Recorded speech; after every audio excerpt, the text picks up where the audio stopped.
صلاح الدین ایوبی کے والد نجم الدین ایوب ایک متقی اور پرہیزگار انسان تھے۔ کافی عمر گزر جانے کے باوجود انہوں نے شادی نہیں کی تھی۔ حضور غوث پاک کی کردوں میں اسلام کی تبلیغ و اشاعت عام نہ تھی۔ قدرت اپنے فیصلے کر چکی تھی۔ اس قوم میں ایک ایسے شاہ سوار نے پیدا ہونا تھا جسے نہایت پرفتن دور میں مسلمانوں کی رہنمائی اور رہبری کرنا تھی۔ اس کے بعد اس قوم میں ایسے مجاہدین پیدا ہوئے جنہوں نے اسلام کے لیے بڑی بڑی فتوحات حاصل کی۔ ان میں سے ایک فاتح مجاہد اسلام صلاح الدین ایوبی رحمۃ اللہ تعالی علیہ بھی تھے۔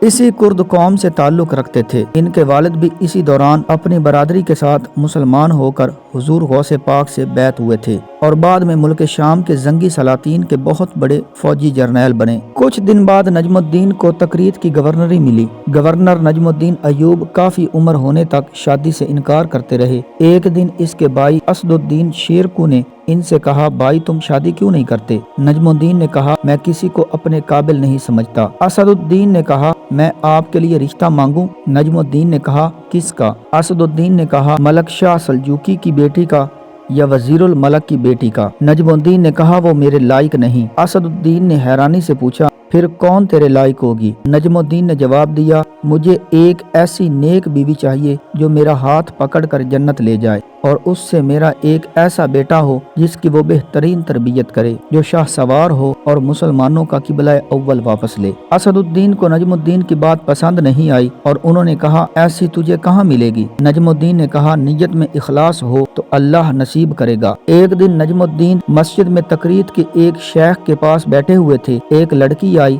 اور پردے کے پیچھے سے ہی شیخ کو آواز دی۔ شیخ نے لڑکی سے بات کرنے کے لیے نجم الدین سے معذرت کی۔ نجم الدین سنتا رہا کہ شیخ لڑکی سے کیا کہہ رہے ہیں۔ شیخ نے لڑکی سے کہا کہ تم نے اس لڑکے کا رشتہ کیوں مسترد کیا جس کو میں نے بھیجا تھا؟ لڑکی نے کہا، اے شیخ، وہ لڑکا واقعی خوبصورت اور رتبے والا تھا مگر میرے لائق نہیں تھا۔ شیخ نے کہا، تم کیا چاہتی ہو؟ لڑکی نے کہا، شیخ، مجھے ایک ایسا لڑکا چاہیے جو میرا ہاتھ پکڑ کر مجھے جنت لے جائے اور اللہ اس سے مجھے ایک ایسا بیٹا دے جو شاہ سوار ہو اور مسلمانوں کا قبلہ اول واپس لے لے۔ نجم الدین حیران رہ گئے کیونکہ وہ بھی یہی سوچتے تھے جو لڑکی سوچ رہی تھی۔ نجم الدین، جس نے حکمرانوں اور وزیروں کی بیٹیوں کا رشتہ ٹھکرایا تھا، شیخ سے کہا، شیخ، اس لڑکی سے میری شادی کروا دیں۔ شیخ نے کہا، یہ اس محلے کے سب سے فقیر گھرانے کی لڑکی ہے۔ نجم الدین نے کہا، میں یہی چاہتا ہوں۔